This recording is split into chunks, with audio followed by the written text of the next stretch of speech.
Hello everyone and welcome to what will be my penultimate dev diary before the release of Götterdämmerung. Today we are keeping it simple and straightforward as we offer our thoughts on what is coming as part of the new Germany alt history paths. We're talking monarchism, democracy and communism. So let's jump in. Starting off, we get a reminder of the old German focus tree, living its best life since waking the tiger, with a respectable monarchism and democracy section, but notably missing anything to do with communism. And here we see the full width of the tree, with the alt history path so neatly wrapped away over here, and a much longer story to tell. So let's get reading. To start down the path of alt history, you will meet a very familiar civil kerfuffle, thrusting you straight into the action to get you out of the action as quickly as possible, so you can start playing the paths you do want to play. This remains good for two reasons. The longer you're stuck waiting for ideological shift can make certain paths feel like a drag. It is a slight concern I have for becoming monarchist Belgium, being maybe locked behind foreign conflicts. The other thing is, as Germany is the director of this military theatre, knowing which direction they plan to go politically very early on can help shape other nations' choices. Looking at the focuses more directly, it does have some similarity to what I remember, including the focus rebuilding the nation. Rally the nation comes as a new focus you can take during the Civil War, which is interesting as previously I don't think there was anything like that, giving you recruitable population, war support, all that good stuff. Lastly, we have revitalize the nation, which continues the trend of giving you more buffs of rebuilding up the nation, including helping with those MIFO bills, which sadly haven't gone away, regardless of whether you've had a civil war or not. So, democracy or monarchism? Two paths with much overlap. This is because, much like previously, after your civil war, you have a simple choice between reviving the Kaiserreich and a democratic monarchy compromise. However, after that split, they share many of their foreign diplomacy paths. This means democratic paths have access to conquest for a probable non-negotiable union of the EU, as well as the Kaiser choosing to form a great faction of Europe as perhaps a leader of peace. Proactive democracy does put a smile on my face. In terms of the exclusively democracy section, we have access to the old technologically minded post-war Germany with Reverse the Brain Drain, perhaps returning to the 6 research slot powerhouse, as well as new options such as to negotiate with France for trade and maybe getting back some of those old colonies they took post-Great War. Just because you're a fresh democracy doesn't mean you're above being the overlord of a distant land. I'm sure the people of places like Cameroon will surely appreciate Germany's return, right? Taking a brief overview to look at some of the focuses we can find in there, the Franco-German Pact appears, seemingly that you guarantee each other, so really trying to avoid a war between the two democratic nations.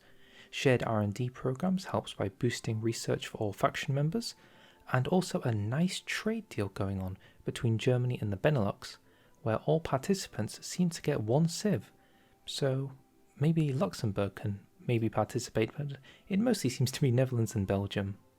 Lastly, as a Democrat, you get to pick your leader between Hans Vogel or Konrad. They both come with the shield of democracy, so the differences between them are very, very minor, whether you want to specialise in political advisor cost reduction or get some smaller buffs, including for army and navy chiefs.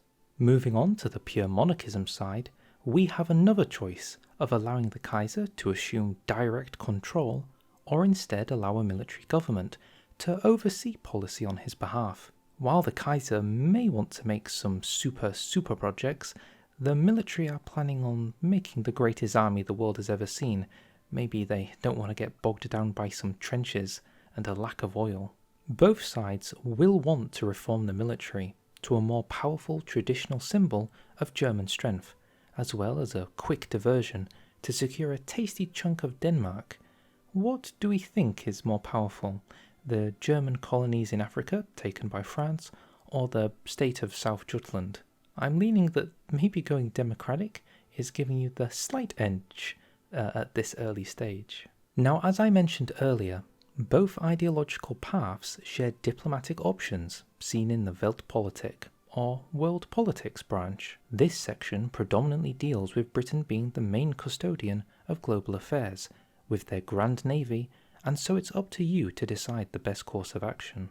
It may come to some of us as a familiar looking branch, as this was what was in the old Kaiser tree. You had to either accept it or reject the British dominance.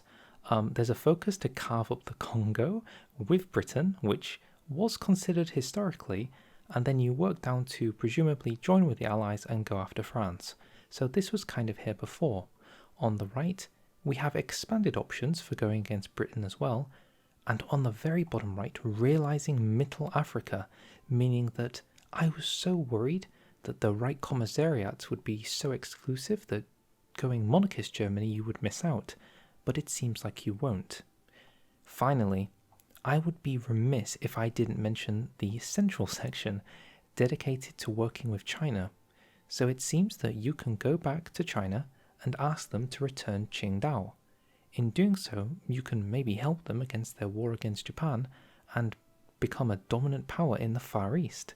So 3 really interesting holdings between working with Britain, working against Britain, and completely committing to the Far East.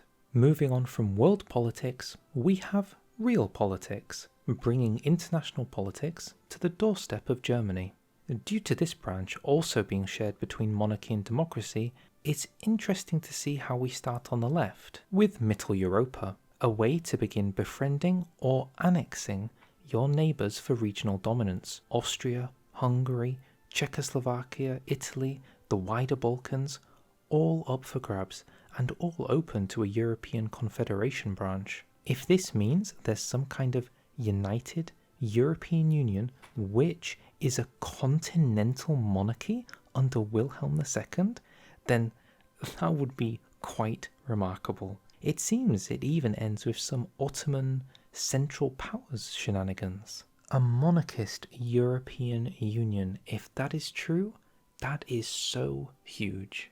The middle section of Realpolitik is about the real big problem brewing to the east. With Germany so weak after a civil war, the Soviets should waste no time forming a true Eastern Bloc to combat your non-communist ways. Some of these focuses do look familiar to the old tree, securing Poland and the Baltics from Russia while looking for allies in the north. What's quite interesting is the allying of White Russians. Do we think this is a focus that's used if Russia has an alt history civil war down their focus tree? Maybe helping the Romanovs return from the east? Or do we think this is about planting the seeds of counter-revolution to undo the work of Lenin and return the Winter Palace to glory, maybe forging a new Prussian-Russian puppet state? Alternatively, the mutually exclusive way to combat the aggression of the Soviets is to simply be more aggressive than them and annex Eastern Europe faster. In this, you aim to push the German borders east to where they were agreed to under the Treaty of Brest-Litovsk, effectively pushing into Belarus, most of Ukraine, the Baltics, and right at the brink of Russia's heartland. Whenever I see the ability to form duchies as a monarchy, I am very entertained by what they themselves can contribute. It would suggest, however, the Grand Duchy of Muscova, or something like it, could be on the horizon.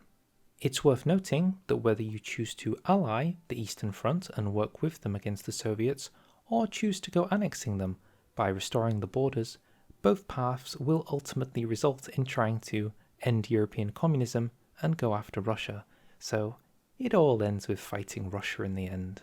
Lastly, we have a section exclusively for the monarchist branch to reject the Locarno Treaty, that which, in its simplicity, tried to settle the overlapping territorial claims of Germany, France, and the Benelux to the regional borders they share. This is basically World War I-II again. The exact same kind of confrontations and borders will be fought over, with you having another go at the Schlieffen Plan. I'm sure all those trenches and forts and war trauma and rats in Belgium are gone now and everything should be fine. You're fine. Note of course the very cool looking Grand Duchies, which may see Aquitaine, Brittany, Normandy and others become subjects, guarding the west, as well as the non-duchy parts in the east, perhaps becoming core territory by integrating Western German speakers.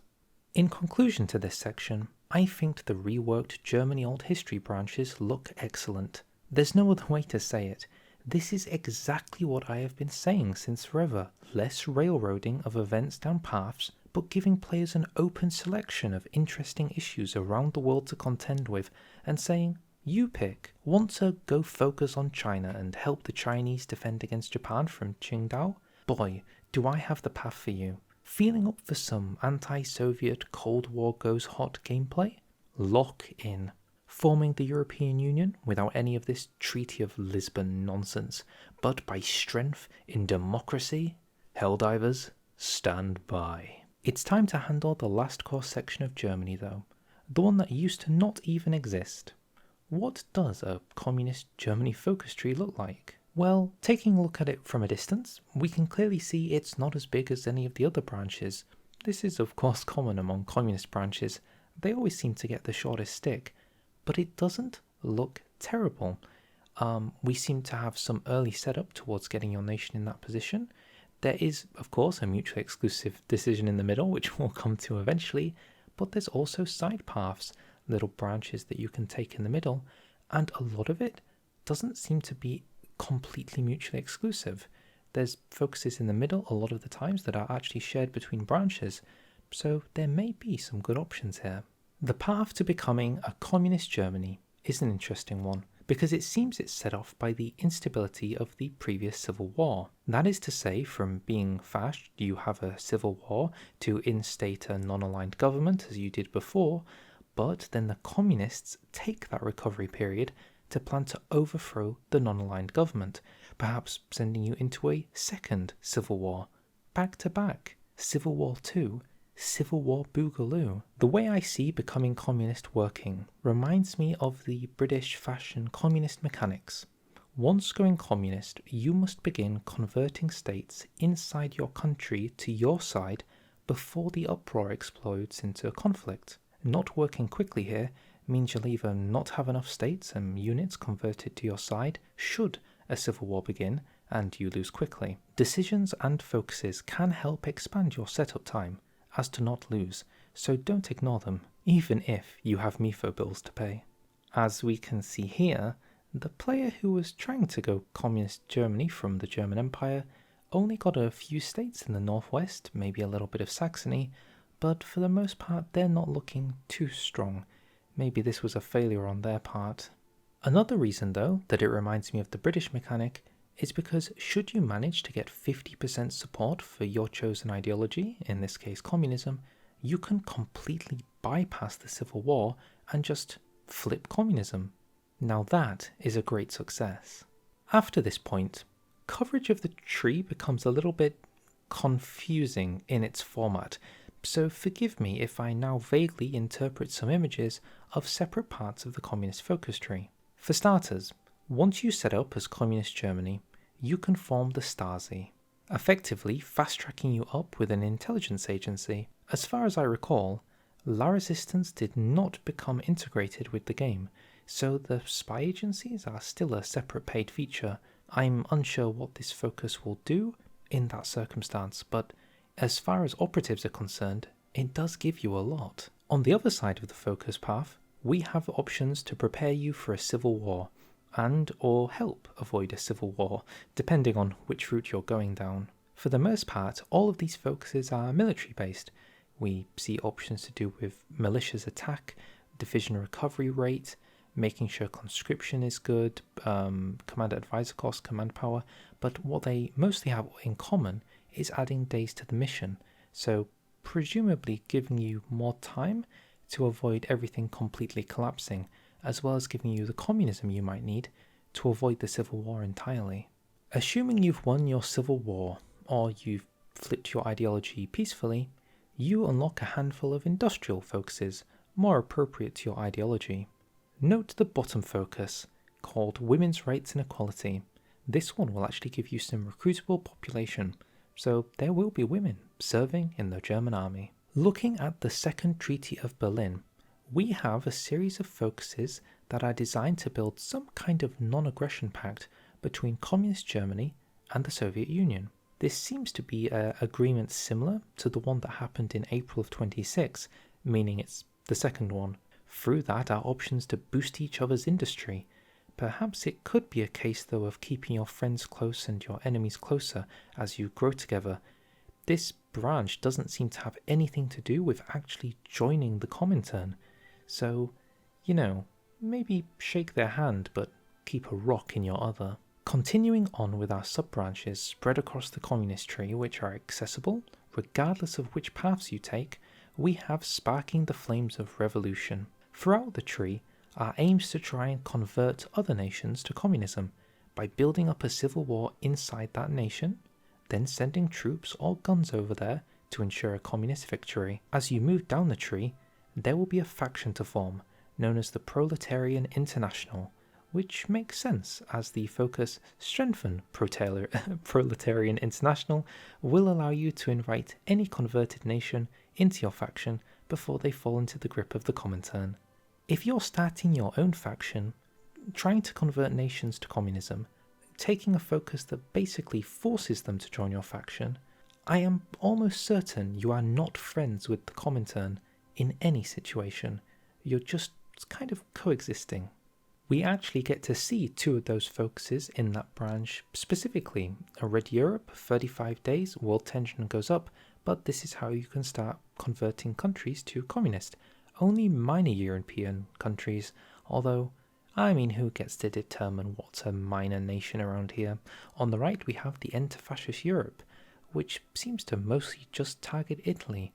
I guess in 1936 it is just Italy, but if you wait long enough, Franco takes power, Spain can go fash, Hungary can go fash, Romania can go fash in some circumstances, Bulgaria I think stays non-aligned, and none of this is contributing to the idea of old history, where all bets are off the table. The last all-access section is to root out imperialism, because why should the workers' revolution halt at your doorstep when imperialism is all over the world? Simply put, this branch unlocks focuses to war down the great powers of the continents. The USA and Japan will meet their match, so make sure you've got all your ducks lined up, especially regarding the Soviets.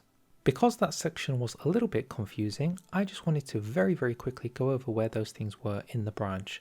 So, building up a spy agency just after starting the communist branch is on the left, things to help you with a potential civil war on the right. The People's Victory allows you to go communist. There's a mutually exclusive choice that we're going to cover in a second.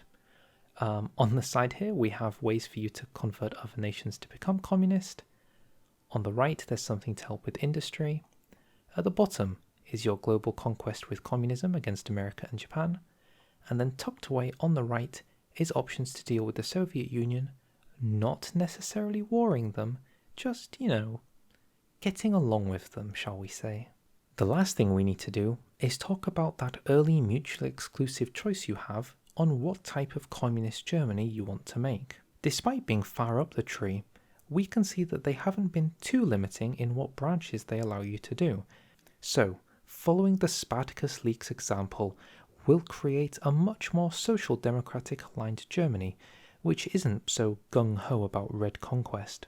To show this, they have a trendy new spirit called Politburo, which increases democracy support and helps with building up puppet allies. Which is interesting to wonder if there's content regarding eventually flipping back to being democratic because of the alignment. If you're social democratic, you're getting democratic support, maybe there's an advisor to make you become more democratic. Does communist Germany flip ideology again? That would mean you go through all 4 ideologies in one playthrough. Now that is something.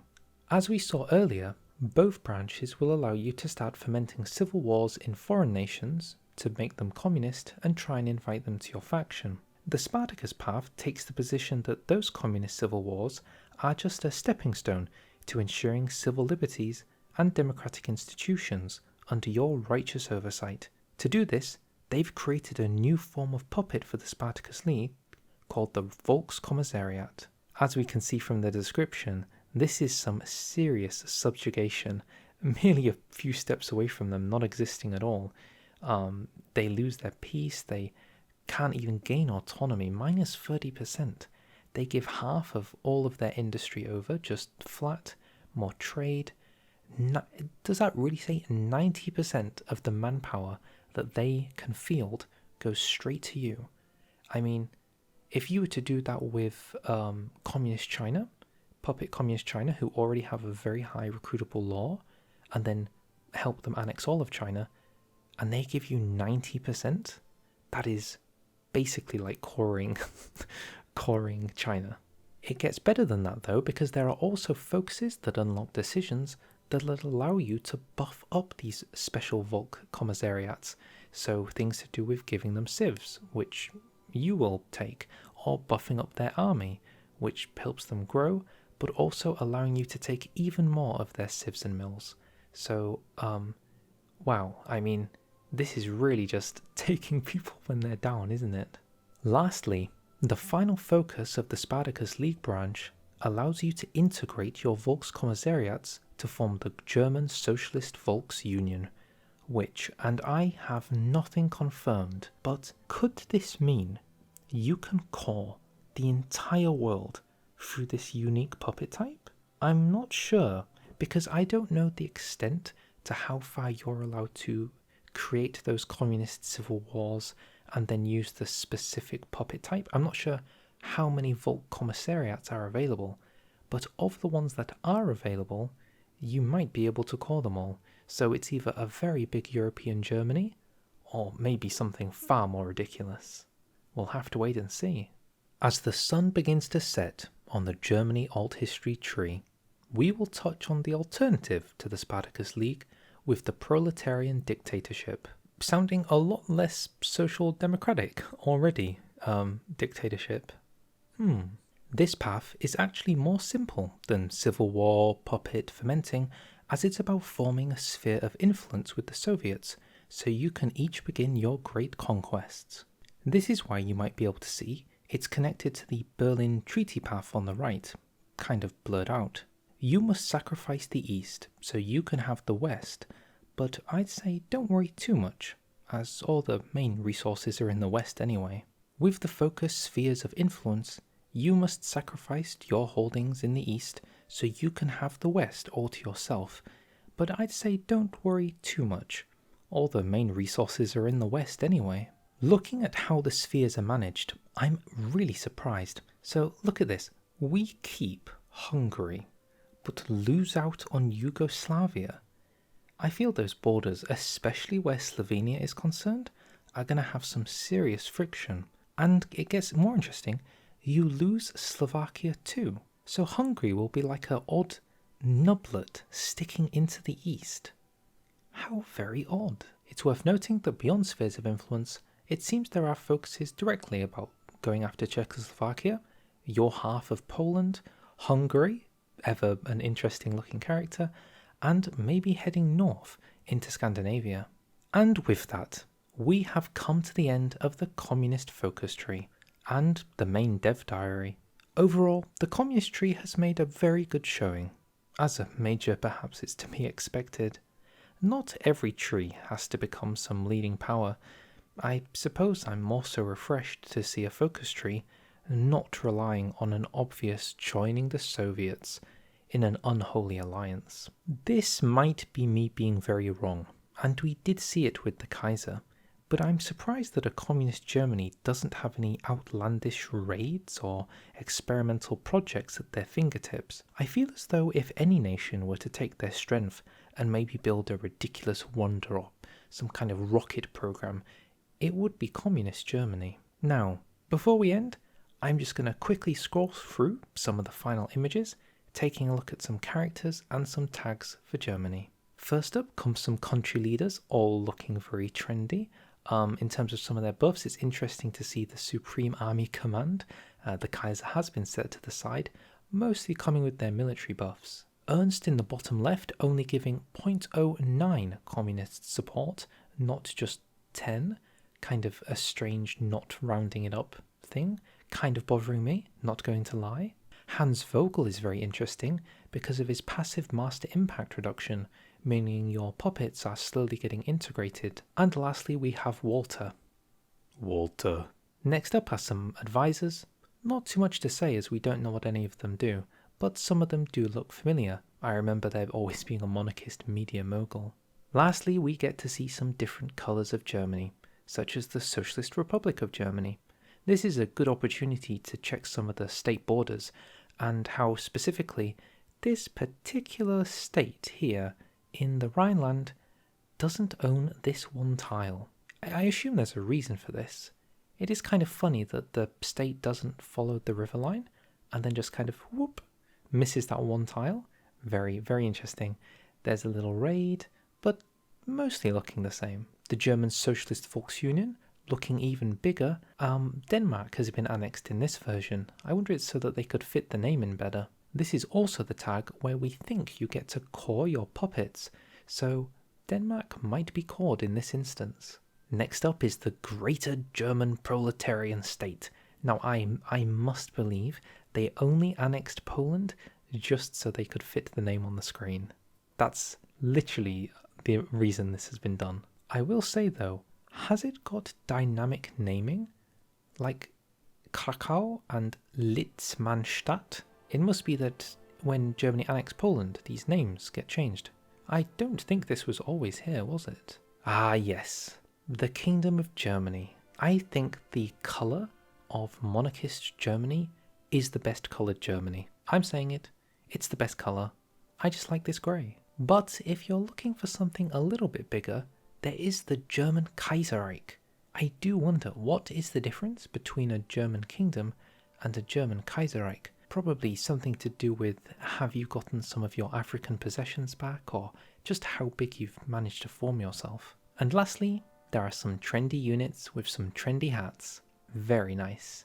Sehr gut. And with that, I shall sign off. Thank you very much for watching.